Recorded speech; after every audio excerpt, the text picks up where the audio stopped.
Proud of you. I'm proud of you. Hey guys, welcome back to my YouTube channel, or welcome to. So today I'm going to go over things that you might want to know or need to know before you join the military. The first thing is PT. Now, a lot of branches, the requirements are different, I believe. You don't have to take a PT test to get in. You will have to take a PT test at the end of your basic training of the branch you choose to go into to graduate.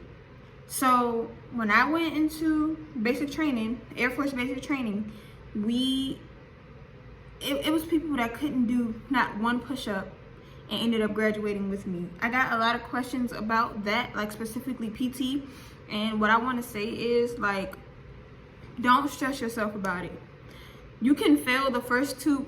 Well, I know in the Air Force, you can fail the first two PT tests, pass the third one, and you'll be fine. I would recommend working out, especially if you know that you're not really like physically, simply because it'll help the process.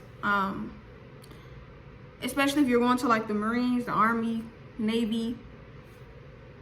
Not trying to say that the Air Force is just like easy breezy, beautiful, but I would recommend working out before you go into those branches.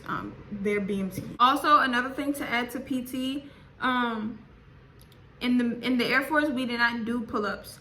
I believe in the Marines you do pull-ups, and I think in the other branches, but in the Air Force we did not do pull-ups. I know for Navy and Marines, I feel like, well, I think that you have to take a swim test or something like that. I was signed up to go to the Marines, and I was just like, nah, it's not gonna work for me. No offense to them, but I was just like, no, for job selection, let me tell y'all something. I am not gonna sit here and lie to y'all. I did not pick my job. The Air Force picked my job for me. You may be able to pick your job with certain branches before you ship out. Now, for me, I did not pick my job. The Air Force picked my job for me. They said, okay, well, look, you can fall into these categories. We'll let you know when a slot opens up for you and you can ship out to BMT and you have this job. You don't have to take the job now. Like, you're not pressured to take that job. If it's a job that you want to wait for, you can wait for the job. And like, I was tired of being home. Like, I was tired of staying in the house. Like, didn't have a job. There's COVID going on. It was just like, what am I doing? Like, can I go?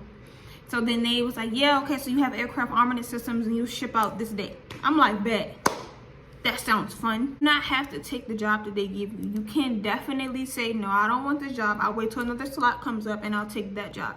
Do not let your recruiter pressure you into joining the military with a job that you don't want to do. Because like I said, like any other job, you will be waking up and doing the job every day. Along with PT, along with other things, you know, the military has, that you have to do in the military. MEPS, okay. I've been to MEPS, I want to say like 3-4 times. Not because I was ever like disqualified or anything. I've been to MEPS once for the Marines and like 3 times for the Air Force. Like, girl. So MEPS is the place you go to get qualified to join the military. They medically, mentally, physically, they check everything to make sure that they're not getting somebody broken into the military. They want to put, the thing is, they're not going to put money into somebody that's messed up. The first day you go to MEPS, go there, and then like you go to the hotel and you stay with like a roommate or something, and then the next day is the day that you're there from the crack of dawn till, it feels like forever, honestly.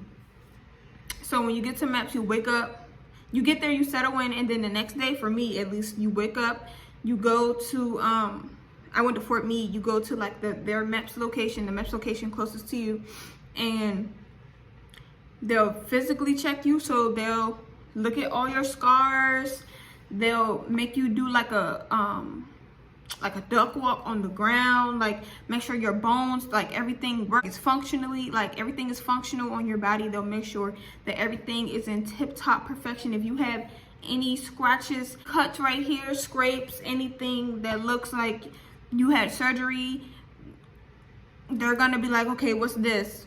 And if it's not, if you don't have a waiver for it, if you don't have something like a document saying, oh, this is what this is for, and it's cool, they're gonna be like, no, like, you know, you're not coming, you're not joining the military, no, sorry. I would recommend, highly recommend talking to your recruiter before you go to MEPS. 9 times out of 10, your recruiter will tell you exactly what to say, and if you know, you know. Your recruiter hopefully will not set you up for failure when it comes to going to MEPS. So that's that. One thing I can say when you go to MEPS is that they will drug test you. So if you think that you're going to, like, you know, go out and have a little drink, smoke a little something before you know what I'm saying, go to MEPS, I would highly recommend not to do that, simply because they will drug test you. That's really about it for MEPS.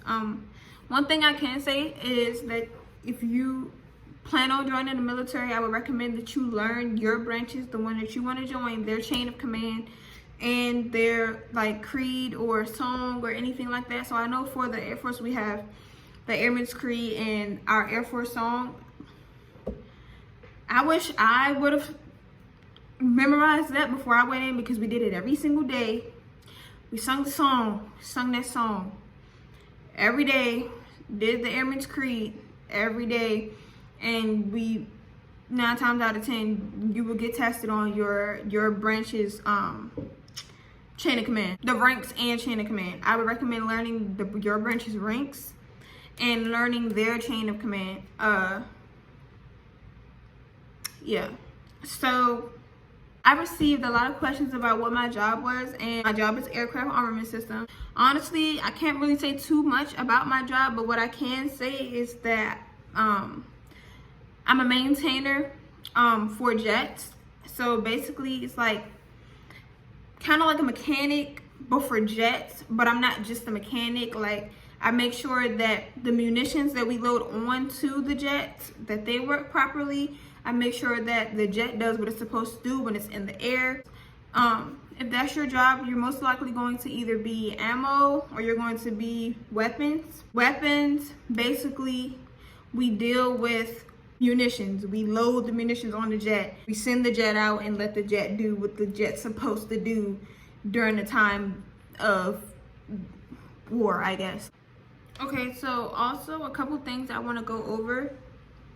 A couple things you should know before you go is showering. So regardless of you're male, female, you're going to shower with your what we call it a flight. I don't know if the Army calls it like a platoon or something. I don't know. You're going to shower in front of people that you do not know. Honestly, nobody's going to be sitting there trying to look at you up and down at anything. Nobody wants to be showering in front of people that they don't know. But I promise you, by the time you get to the end, you're not going to be caring about that. Y'all gonna be in the shower talking. Like, I'm just keeping it a stack. You're gonna be in the shower talking. Y'all gonna be having conversations and stuff. So that's one thing I will say. No, you do, even though it's COVID, no, you're not gonna be separated in the shower. You're all just gonna be, it's gonna be one big ass shower. Y'all finna be in there, you know, at your own little station, but it's open. It's no doors, it's no curtains, no nothing. So beware of that. Also, I would say, if you have a certain type of body wash that you want to use, you can definitely bring your own body wash. If your skin is sensitive, bring your own body wash for natural girls, or if you have a certain shampoo that you like to use specifically for your hair, because, you know, bring your own shampoo, bring your own conditioner. Like, on certain days you should be able to nourish your hair. Take that one Sunday. For us it was Sundays. You should be able to take that day and nourish and take care of your hair. Also, skincare products. I would bring your skincare products. You're gonna be working out and drinking water, so it should be fine. Like, your skin, if you have a problem working out every day and drinking a whole bunch of water every day, it would help. But if you know you have acne prone skin, like I have acne prone skin, I would definitely recommend bringing your acne products, like your facial cleansers and stuff. Another thing is drama. No matter if you're in a male flight, female flight, platoon, whatever you want to call it, there will be drama. You're going to be put into a group with people that you do not know. People are not going to be raised the same as you. They're not going to have the same morals, the same respect. Nothing. Like, nobody's going to be the same. So you're all going to have to get used to each other. And I know for female flights, it's like we're super nice at first. Like, we all like, oh my gosh, hi, yes, my name is this, blah, blah, blah.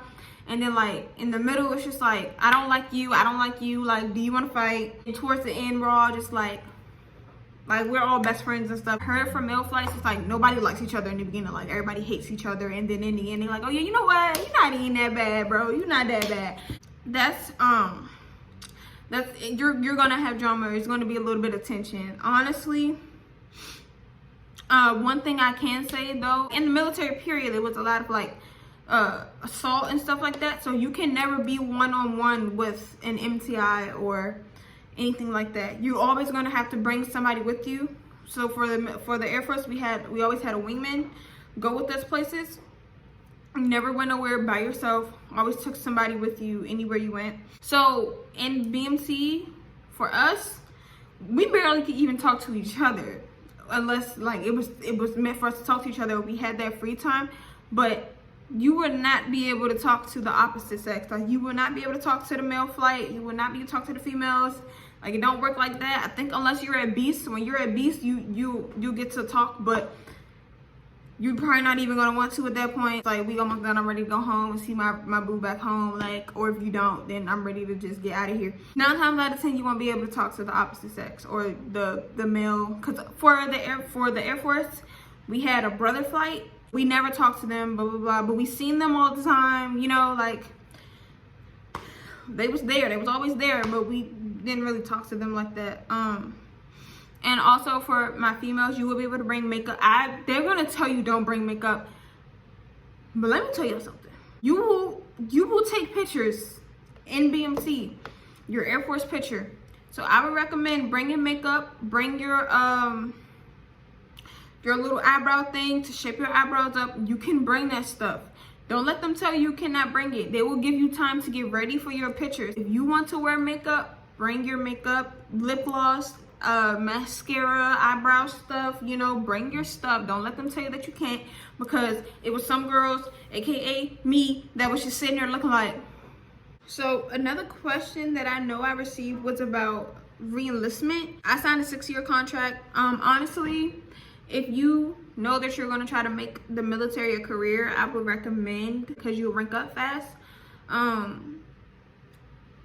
went from an Airman Basic, which is the E1, to E3 right after I graduated tech school. So, I mean, if you want to rank up quick, I would recommend signing that 6-year contract.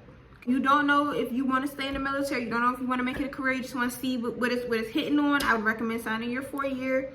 Seeing what it's like, re-enlisting, and yeah, that's really about it. If you guys have any other questions, please be sure to DM me on Instagram or leave them in the comment section below, and I'll be sure to get back to them for you guys. Make sure you guys like, comment, and subscribe, and yeah. Let me proud of you. To the pool we sliding through. Hop in the car, let me vibe with you.